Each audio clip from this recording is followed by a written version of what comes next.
Hi ha un grup de nenes i nens de tercer que representen la Xina en els Jocs Olímpics de la nostra escola.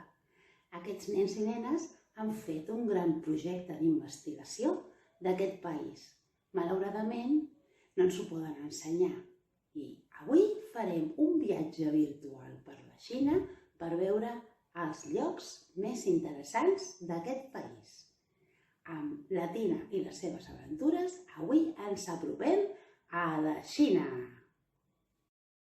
La Yinyan tenia una botiga d'alimentació i era una noia molt amable.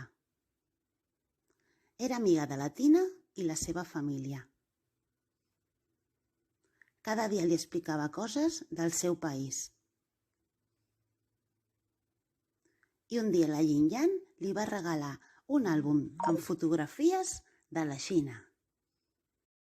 A la nit, després de mirar tantes fotografies, la Tina es va quedar dormida i va començar a somiar que visitava la Xina volant a sobre d'un drac. El drac la va portar volant per sobre de les muntanyes Kars, que són un dels paisatges més bonics del món. També van visitar la muralla xina, van volar per sobre dels seus 21.000 quilòmetres de llarg que té. És una de les 7 meravelles del món modern. Més tard, cansats de tant volar, van fer una aturada en un bon restaurant xinès. La Tina va demanar sopa de wonton i el drac un te negre ben calentet. Com que la Xina és el país on es va inventar la pólvora, el drac va voler sorprendre la Tina amb un espectacle de focs artificials de molts colors.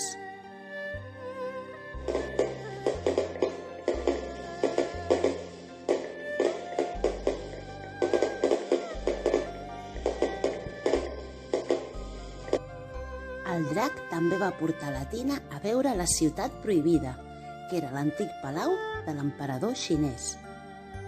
Aquesta ciutat té 908 edificis i jardins i també és patrimoni de la humanitat. I volant, volant i volant van arribar fins al Big Ben. Allà es van trobar el Peter Pan i aquest els va explicar que el Big Ben és el nom amb el que es coneix la gran campana del rellotge situada al nord-est del Palau de Westminster. I com bons turistes van anar també a visitar una botiga típica del país.